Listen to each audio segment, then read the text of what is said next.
حضرت مولانا طارق جمیل صاحب میرے استاد بھی ہیں اور میرے مربی بھی ہیں، اور اللہ کے فضل سے ان سے اللہ نے ایک روحانی تعلق بھی عطا فرمایا ہے۔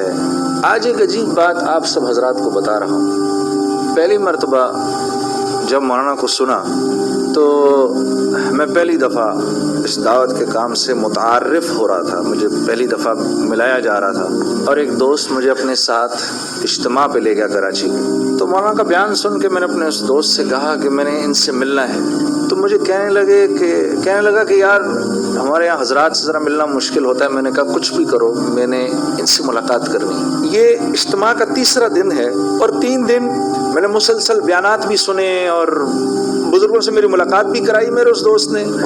ہر ایک کی بات کافی پراثر اور ہر ایک کی بات کا ایک تاثر، لیکن کچھ فیصلے ایسے ہوتے ہیں، کچھ کیا سبھی فیصلے اوپر آسمانوں پر ہوتے ہیں۔ اللہ کو میری تربیت کے لیے ایک ایسے آدمی سے میرا جوڑ کرنا ضروری تھا کہ جس کی ہر بات کو سن کے میرا دل کہے کہ ہاں جو یہ بات کر رہا ہے وہ میں کر گزروں، یا وہ بات ایسی ہے کہ میں کر سکتا ہوں، یا اس کا میرا غم ایک ہے، یا یہ میری تکلیف کو اوروں سے بہتر سمجھتے ہیں، یا ان کو میری بات اوروں سے بہتر سمجھ آتی ہے۔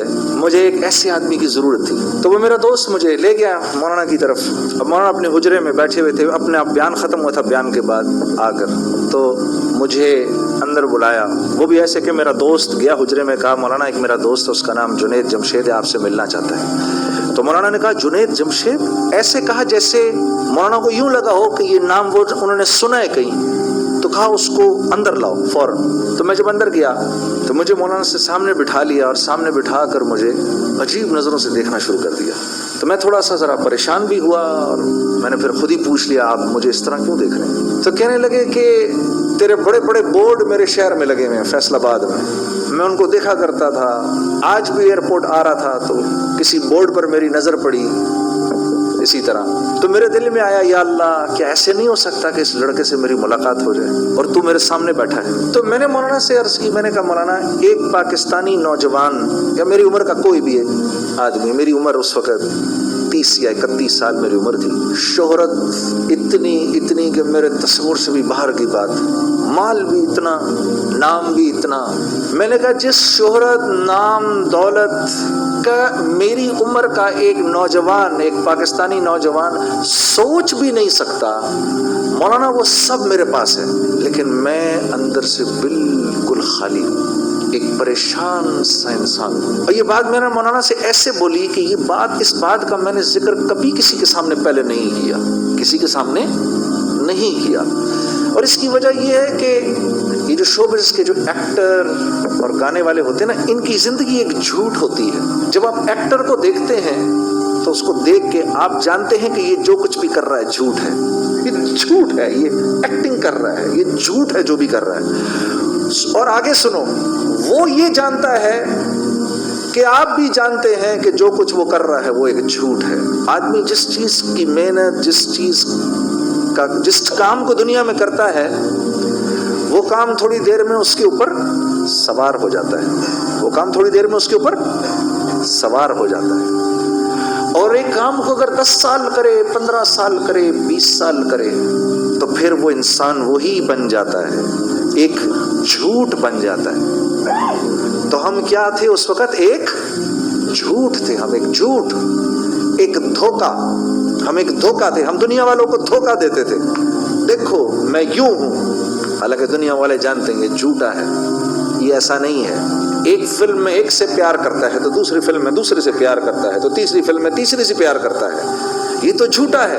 ایک عام زندگی میں اگر آپ کسی کو ایسا کرتے ہوئے دیکھیں تو آپ اس کے بارے میں کیا رائے قائم کریں گے؟ تو ہم ساری دنیا کو یہ بتاتے تھے کہ ہم بہت خوش ہیں، لیکن ایک آدمی جو مسلسل جھوٹ کی زندگی گزارے گا، اس کی طبیعت کے اندر تو سوائے جھوٹ کے اور کچھ نہیں ہوگا۔ وہ آپ کو، وہ نہیں تھا بڑا مشہور کمیڈین چارلی چپلن کا نام سنا نا، بڑا مشہور کمیڈین تھا، ساری دنیا کو ہنساتا تھا۔ یہ ایسا کمیڈین تھا، اس کے پاس ایسا ملکہ تھا، منہ سے ایک لفظ بھی نہیں بولتا تھا، ساری دنیا اس کو دیکھ کر ہنستی تھی۔ وہ پتہ کیا کہتا تھا؟ وہ کہتا تھا میں اگر روتا ہوں تو بارش میں روتا ہوں تاکہ لوگوں کو میری آنکھوں سے نکلتے ہوئے آنسو دکھائی نہ دیں. میں روتا ہوں تو بارش میں روتا ہوں تاکہ دنیا کو میری آنکھوں سے نکلتے ہوئے آنسو دکھائی نہ دیں. تو وہ ساری چیز میرے اندر سے باہر آ گئی اور میں نے مولانا کو کہا میں ایک خالی آدمی ہوں، مجھے بتائیں میں کہاں جاؤں، میں کیا کروں؟ تو فرمانے لگے تجھے چوٹ اصل میں اس گھٹنے پر لگی ہے اور تو مرہم اس گھٹنے پر لگا رہا ہے. میں نے کہا حضرت کیا مطلب؟ فرمانے لگے دیکھو اللہ نے انسان کو دو چیزوں سے بنایا ہے، ایک جسم سے بنایا ہے اور ایک روح سے بنایا ہے.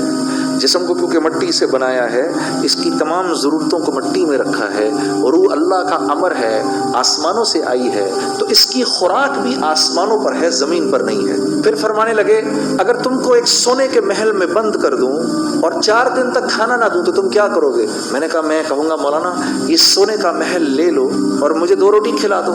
تو کہا تو نے بھی اپنی روح کے ساتھ یہی کیا ہے، اس کو سونے کے محل میں لپیٹ دیا ہے، مال و دولت میں لپیٹ دیا ہے، شہرت میں لپیٹ دیا ہے، اس کو چیزوں میں لپیٹ دیا ہے، جیسے آج سارے ہانگ کانگ والوں نے اپنی روح کو چیزوں میں لپیٹ دیا ہے. کبھی اپنی بلڈنگیں دکھاتے ہیں، کبھی اپنی گاڑیاں دکھاتے ہیں، کبھی ہمیں اپنے بندرگاہیں دکھاتے ہیں، کبھی یہ دکھاتے ہیں. میں بھی کہتا ہوں دکھا لو جو دکھانا ہے. میں نے بھی بہت ساری چیزیں لوگوں کو ایسے ہی دکھائی تھیں، اور جیسے میں اس وقت اندر سے خالی تھا، میں جانتا ہوں اس وقت تم سب بھی اندر سے خالی ہو. کوئی نہیں، تھوڑی ہماری تمہاری دوستی ہو جائے گی، پھر تم مجھے بتاؤ گے کہ تم اس وقت کس قدر محروم ہو. ہاں یہ دیکھو پاکستانی ہمارے سارے کتنے بے وقوف ہیں. یہ آج بھی مولوی صاحب کو مبارکباد دے رہے تھے ہم ہانگ کانگ کا پاسپورٹ ملنے پر. ہم سارے ادھر پاکستان میں بیٹھ کر سب سمجھتے ہیں تم سب یہاں بیٹھ کے کتنے سوکھے ہو جی. ہم کیسے نادان ہیں. وہ جگہ بدلنے سے کیا حالات بدل جاتے ہیں؟ یہ تو زندگی بدلنے سے حالات بدلتے ہیں. تو مجھے مولوی صاحب نے کہا تیرا یہ مسئلہ ہے، تیری روح بھوکی ہے. تو میں نے کہا روح کی غذا کیا ہے؟ فرمانے لگے روح کی غذا تو قرآن ہے. روح اوپر سے آئی، قرآن بھی اوپر سے آیا. اس کو قرآن سنا، قرآن کے نغمے بھی تو سنا. کبھی یہ جھوٹے گانے جو تو سناتا ہے، کبھی اس کو محمد صلی اللہ علیہ وسلم کی زندگی بھی تو دکھا تاکہ اس کو تھوڑا سکون ملے. تیرا تو یہ سب سے بڑا مسئلہ ہے، تیری تو روح بھوکی ہے. تو میں نے کہا مولانا موسیقی روح کی غذا ہے. ایسا ہی ہے نا؟ کیوں بھائی؟ نہیں ایسا ہی ہے نا جی. کہہ دو ایک بار، میرا بھی دل خوش ہو جائے. کہہ دو سارے. پھر مولانا نے یہ قرآن کی آیت پڑھی، کہا نہیں یہ موسیقی روح کی غذا نہیں ہے. الا بذکر اللہ تطمئن القلوب. یہ مولوی صاحب سے پھر میں نے آیت پہلی بار سنی. کہا نہیں، اللہ سے دوستی، اللہ کا ذکر روح کی غذا ہے، اس کو یہ کھلاؤ. تو میں ایسے اپنا دل پکڑ کے تو اس سے بس بے چین ہو گیا. میں نے کہا ہائے میری عمر تباہ ہو گئی، ہائے یہ کیا ہوا؟ تو کہنے لگے کچھ نہیں ہوا، تو ابھی توبہ کر لے، تیری زندگی بھر کے گناہ جو ہیں اللہ ان کو نیکیوں میں بدل کے تجھے لوٹا دے گا. ہاں تو ابھی توبہ کر لے. میں نے کہا مولانا میں نے توبہ کر لی.